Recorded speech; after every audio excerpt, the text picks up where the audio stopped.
guys, and it's Botson back with Botson Racing, and here today to discuss everything racing. So let's get to it. So first of all, let's just discuss recent events. So Flightline over in the States at Keeneland absolutely bolted up in the Breeders' Cup Classic, winning by 8.5 lengths. Wow, that horse is very impressive. Maybe doesn't live up to Secretariat's name, but boy does it fill the boots. Really, really impressive, and lived up to his odds-on, name. Usually don't see odds-on shots winning, or odds-on shots at all in the Breeders' Cup Classic. But yeah, it was really, really, really amazing, and an absolute tank of a performance. And just goes to show you, not all the best horses are in Britain. As I say, Flightline compared to Baaeed, everybody's saying Baaeed was miles better. Well, if that race would have gone ahead, I don't know who would win in that race. I mean, I'd still pick Baaeed over Flightline, but it just goes to show you those horses he was going against were top of the class horses, and he absolutely pissed on them. So yeah, really, really impressive to watch. Again, obviously, I don't think I've spoken since Baaeed lost, and I think the major play was because of the ground. I think it was soft. I think it was listed soft ground. It looked like an absolute soup. In fact, it looked probably on par, actually. No, maybe it's slightly better than that, all the way over in the Arc. But yeah, I mean, I just don't think he acts on that surface. And now his stud fees set at 80,000 for the first season, which I think is mind-blowing. So expensive. And just goes to show you, you go unbeaten, you're basically setting your stud price at such a ridiculous amount, even though the right idea would be to go to the Arc. Yes, it's probably disappointing now because he could have pissed up on Champions Day, and everybody would have gone, oh, you should have gone to the Arc. But I think they made the right decision going to Ascot. I'd love to see him go and win the Arc. Look at the names of like See the Stars and all these other amazing horses that's done that route. Done it over a mile, done it over 7 furlongs, and gone up to Judgment, gone up to a mile 4. Just proves it over in France as well, how good of a horse you can do it at those different distances. But that's the flat, that's over with, and now it's the jumps, and boy are they back. A couple of decent results decent races that have been run. The best being the race between Honeysuckle and Bravesman Game. It was a really hyped up race. I think it was a good race to watch. Bit disappointing that we didn't actually get to see a good 1v1 coming down to the final stretch. Just think Bravesman Game is really, really an impressive horse. He really gets in tight to his jumps. He really does just ping them. And I definitely think he could be a Gold Cup contender. He's a horse that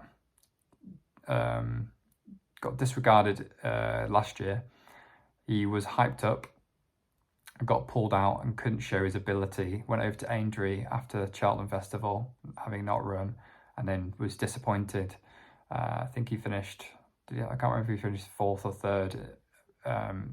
Not sure what the race was called, but he finished 4th in a race Ahoy Sunil pissed up in. And I think now he's come back fresh and he's looked like an absolute monster. And I think he's going to be a great horse to follow this season. He's going to be probably targeted for the King George. I definitely think that's his target. And then he'll go to, obviously, Cheltenham, potentially the Gold Cup. And, well, depending on what happens at Kempton, then who knows. Definitely think he'll go to the Gold Cup, though, after his King George attempt. And that will be definitely a race I'll be looking forward to watching too. A couple of horses to follow for this weekend. I'll pull them up now just so I don't forget. So in the 220 on Saturday at Cheltenham, it's the Paddy Power Gold Cup. There's a couple of horses in here I like. One that's drifting, which is a bit of a worry, but I couldn't see anything on Twitter, so I don't think the train is going to pull them out or anything like that. But I think Midnight River with the Skelton Yard, definitely a horse to keep an eye on. Lightly raced, and a horse off a very, very winnable mark of 145. Skelton seems to be firing loads at the moment, so definitely a horse I think could go well. Definitely distance-wise is perfect, and as I said, the ground's fine as well. So Midnight River at 12s. I think I can get that with 365. And the other one was Galar, or Galore, however you want to pronounce it. Again, this horse is off a very winnable mark, with the Snowden Yard, who are very shrewd. Ran at Aintree on the 23rd of October off a mark of I think 142, so I think his mark's unchanged. And again, off a very, very decent mark. You know, you look at the top weight of Mr. Fisher, I think he's claiming a stone off of him, and I think he's claiming 4 or 5 pounds, maybe 6, I can't remember, off of French Dynamite, the heavily backed Fav. And I think this horse can go very, very well. Definitely going to be an interesting race to watch. It's going to be hard to pick a winner. But I think these two definitely got a very, very strong chance of winning. And on to Sunday. If I can remember where I put my selections. Oh, yes. So on Sunday, there is the Shloer Chase. Now, that's Edwardstone versus Nube Negra. Edwardstone definitely is a horse to follow, I think, for this season. If he's got any chance of running well at Cheltenham, obviously he's going to go to the Champion Chase. Can't see any other race he'll go to. If he is going to go to Cheltenham, then he needs to be winning against a horse like Nube Negra, who is proven in open company. And he's gone against the likes of Grenadine and Shishkin and Put the Kettle On, to name a few. So this horse definitely has a couple of decent runs to his name, and if Edwardstone can beat this horse quite comfortably, and Nube Negra does go off fresh as well, to note, I think Edwardstone could definitely be a horse to keep an eye on, and he definitely could be a horse that could put the top 2 in the market with some questions. I'm not too sure why people don't really rate him that much. He won that Arkle pretty nicely, and yes, he disappointed over an Aintree the next time out, but this is a new season, anything can happen. And definitely think throughout last season he was really, really impressive. So hopefully he goes off fresh and goes off well. I think 4 to 5 is a decent price. I don't know how I'd price it myself, but I definitely think I'd have Edwardstone a bit shorter. I think Nube Negra is definitely a horse that is coming to a bit of an age now. I don't think he can compete to a horse like this, who's won very, very well over at Cheltenham last year. And I think it'll be very good to see where both these horses are at, to be honest. Good one to watch. Maybe probably not a bet, in my opinion, but it's definitely a good race to watch. And I think coming to it, if Edwardstone does win well, maybe he could win the Champion Chase over at Cheltenham next year. And then the other race I've definitely had a look at is the Greatwood Hurdle. Again, this is going to be very, very hard to pick a winner. There's been a horse that's come in from 12s into 5s. I've had a dabble on it at 12s, and he's come in quite a bit, and I think that's always good because of the trainer. It's Emmett Mullins with 1,000 Tears. Again, this horse, decent sort of form. Again, Emmett Mullins is very, very shrewd yard. They've won this race 2 years ago with the Shunter, and again, whenever you see a horse like this turn up, you know it's going to produce probably a good race and a good run if it's coming a decent amount. And I think this could go very, very well. Teddy Blue as well at 14s. I think if he's a less keen and he can sort of stay, mid-division, he usually runs his race out pretty well. So he could come out and maybe get a place at 14s as well.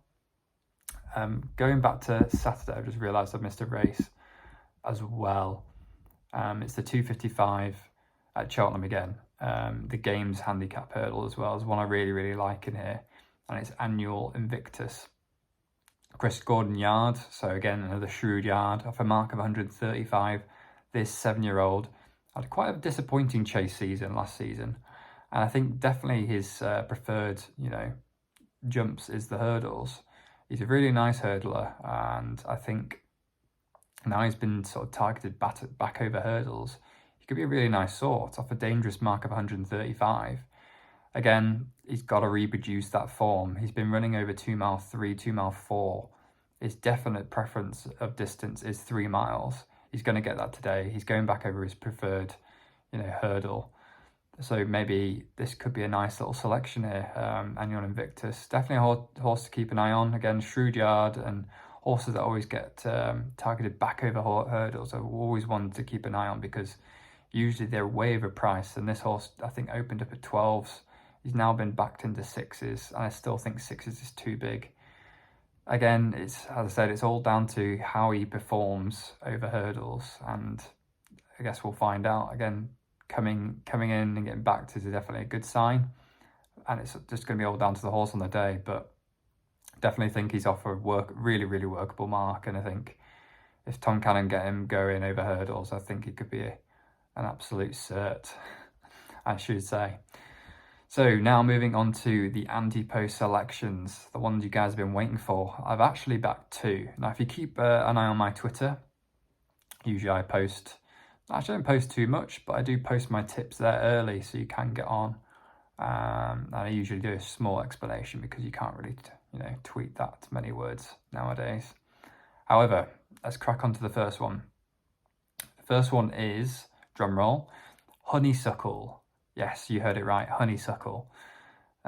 She's currently 4-1. You could get 9-2 about a couple of weeks ago. I think that price disappeared rapidly because the bookies knew that was a bad idea to lay Honeysuckle. Now, in my eyes, how I'm trying to envisage or see this race playing out, I definitely think Constitution Hill is the most likely winner. And you're probably thinking, well, Ben, why are you backing this? Why are you backing Honeysuckle? Well, I'll tell you now. So she's 16 from 16. She's won 2 champion hurdles before. She won a mare's hurdle before that. She's amazing. She's Rachel Blackmore on board. She's really good. And she hasn't come against a real good horse. She's gone against some real, good Group 1 winning horses. Sharjah, Epatante, Zanak, just to throw a couple out there. I definitely think she's definitely go down in the history books as one of the best mares we've seen, up the likes of, Kavega and stuff and horses like that. However, I think Constitution Hill after that Supreme was a really impressive performance. I do think he deserves to be 5-4 fav at the moment. However, if you look at how these horses are going to be campaigned throughout this season, you know for a fact that Honeysuckle will be targeted or going against a lot of good 2-mile hurdlers. Who knows what Nicky Henderson will do with Epatante? Who knows what, Gordon Elliott will do with Zanak? He looks like he's going to go this, 3 miles, but there's some really good 2-mile hurdlers over in Ireland who will probably give Honeysuckle a good run for her money. And I think if she beats them and coming to the festival and being unbeaten like she always does, and she goes to the Hatton's Grace and always wins that, her price will probably halve in price on the day, I reckon.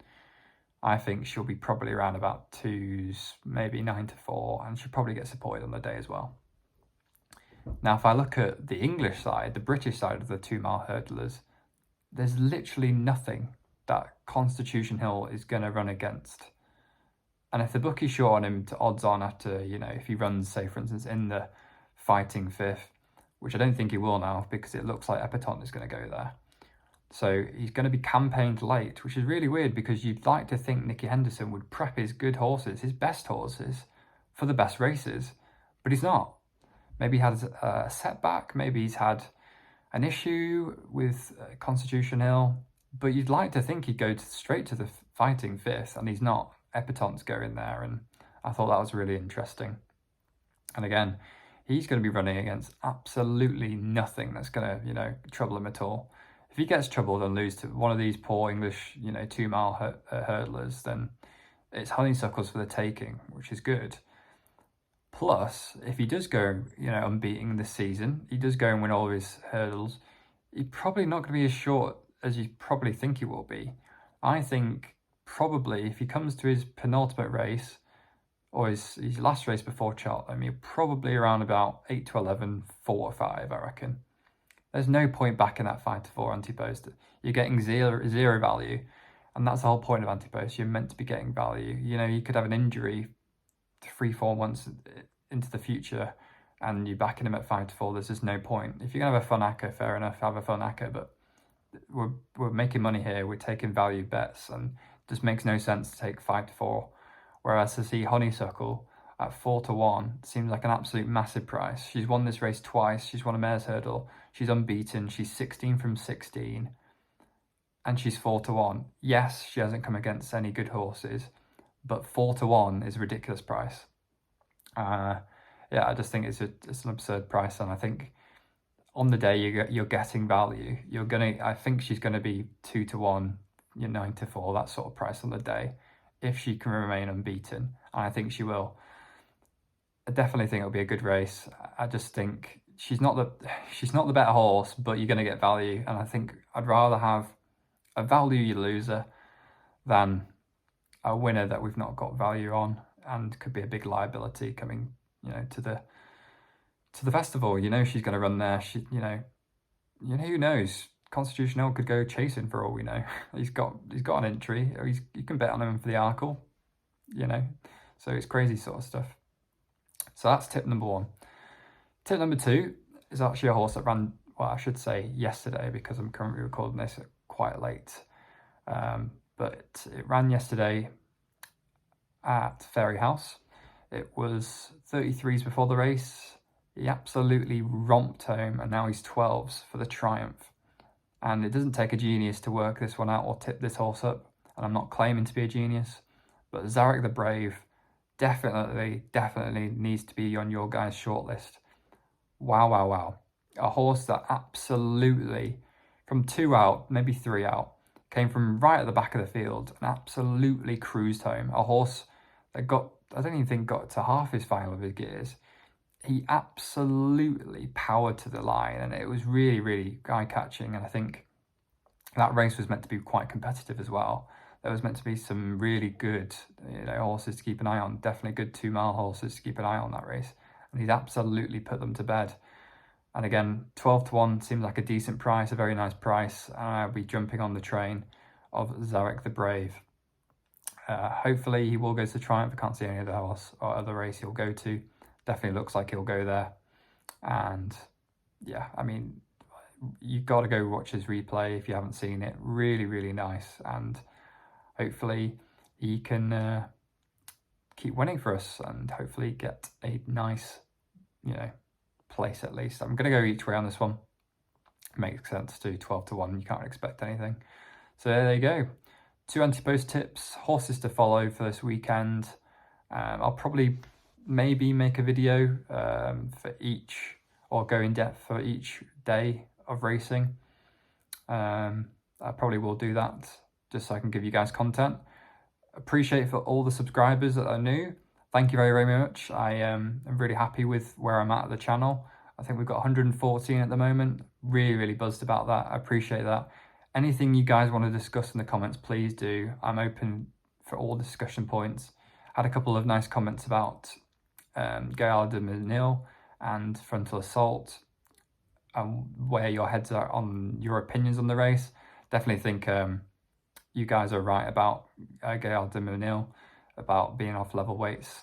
Something I keep forgetting about the races and what happened at Fairy House. Obviously, he was actually holding a stone heavier than Frontal Assault, but I still think over that 2-mile fall he had this season, Frontal Assault really, really looked good. And William Owens has a really poor track record in the race, in National Hunt Chase. And again, the progeny of Baaeed doesn't suggest that he'll suit the race as well, even if he has running a credible 3rd or 4th or whatever it was at Fairy House. Yeah, it's definitely an interesting one. I think he's very, very short though. I think the shortest I've seen is about 3s for the horse. He's not even produced a run yet. So definitely would be taking Frontal Assault at the moment. We've got our value. Well, 12's still there, but I feel like we're gonna get our value soon. And fingers crossed he goes to the Troy Town. I still haven't looked at entries yet, but hopefully that goes ahead and he will run there and prove you guys, you doubters, wrong. Right, I'll catch you guys later.